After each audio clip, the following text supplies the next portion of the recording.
কঠিন সময়ে মানুষকে চিনতে সহজ হয়।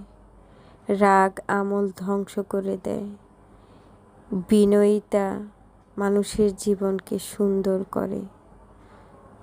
ধৈর্য জীবনটাকে আরো সহজ করে দেয়। স্বার্থপরতা কাছের মানুষকে দূরে ঠেলে দেয়। নিঃস্বার্থতা অন্তরে শান্তি এনে দেয়। অধিক চাওয়া মনে অশান্তি বয়ে আনে। অল্পতে খুশি অন্তরে প্রশান্তি এনে দেয়। জীবনে যাই হোক মেনে নেওয়া জীবনটা আরো বেশি সহজ ও সুন্দর করে দেয়। জীবনটা এমনই, প্রতিনিয়ত অভিজ্ঞতায় ভরা।